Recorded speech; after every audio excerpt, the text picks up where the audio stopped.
Hello and welcome. I'm your host, Elizibar, and we are going to talk about Soulbound 1, Soulbound 2.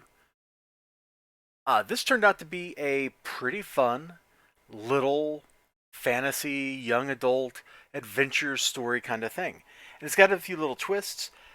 In talking about issue 2, I cannot help but spoil parts of issue 1.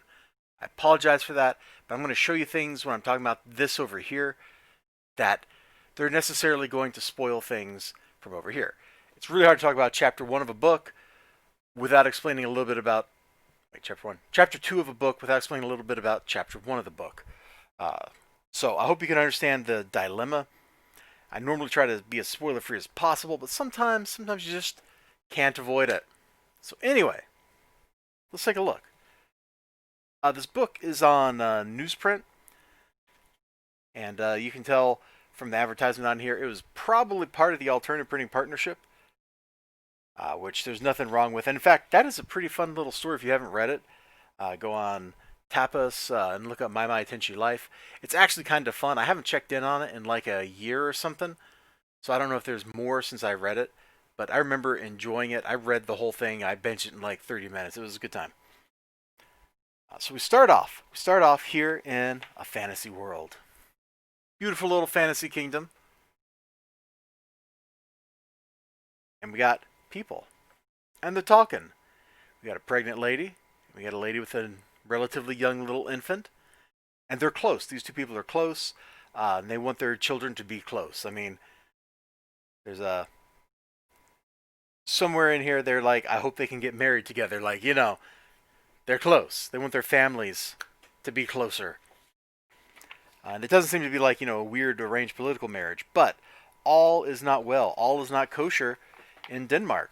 Because a little while later, after the lady with the baby leaves, the pregnant lady is under attack by a terrifying death beast. Terrifying! She falls into the water. And then we flash over to the real world where a troubled man sees a weird splash in the water. And he goes to investigate. And what happens? He rescues her. She doesn't speak English. He doesn't speak weird fantasy world language. So there's a little bit of a communication problem.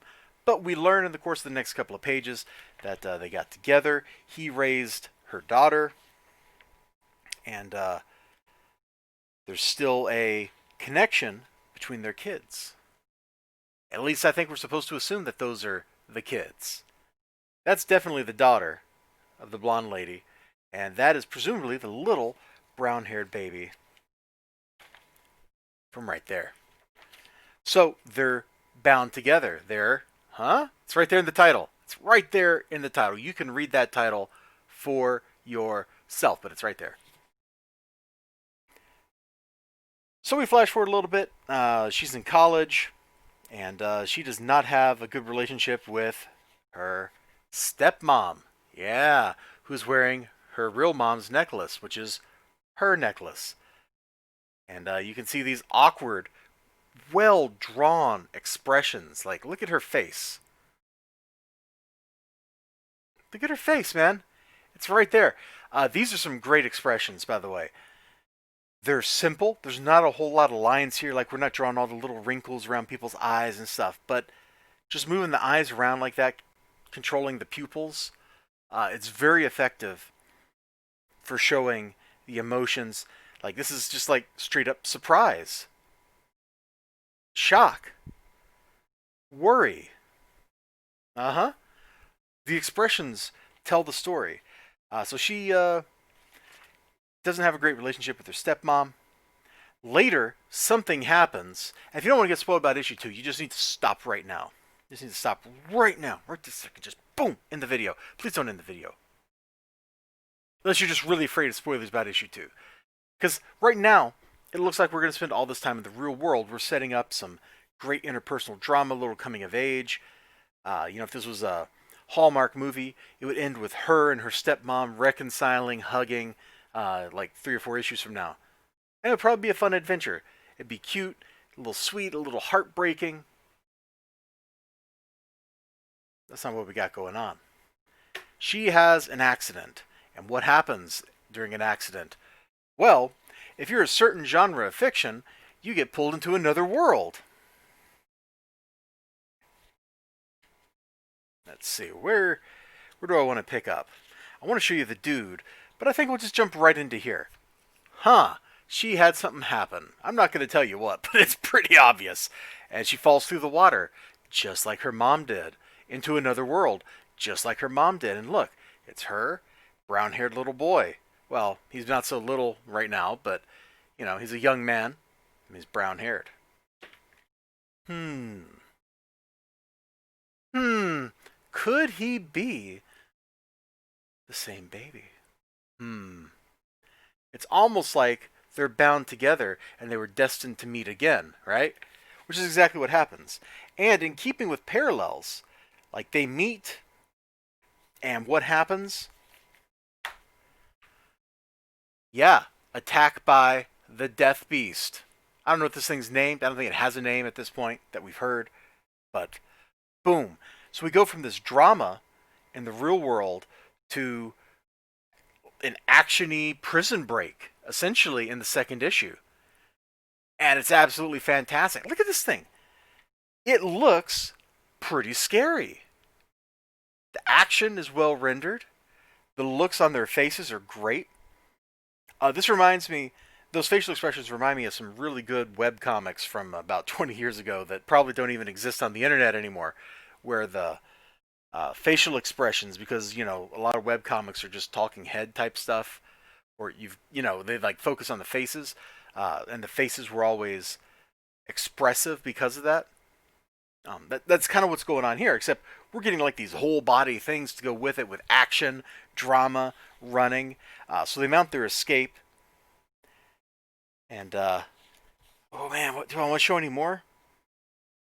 No, I don't want to show any more. I want you to read the book for yourself. So they mount an escape. Beast is obviously chasing them. It's not a happy time. They don't understand each other. Her mom didn't speak English. She doesn't speak fantasy world. So again, the lake is kind of like a mirror, reflecting things, and the story reflects a little bit. It's not a perfect reflection by any means, but there is definitely a reflection. Her mom fell through the water, met a guy, they fell in love. She fell through the water, she met a guy. I think we can see where this is going here, people. We're just going to get a lot more detail in the second story than we got in the first, the abbreviated, like, 8-page history of her mom's life. It's good stuff. And hey, these books were signed. These were super cheap. I forget the exact price, like after shipping, but it was like $10 or something. 2 comics off a Kickstarter for $10. That is a steal.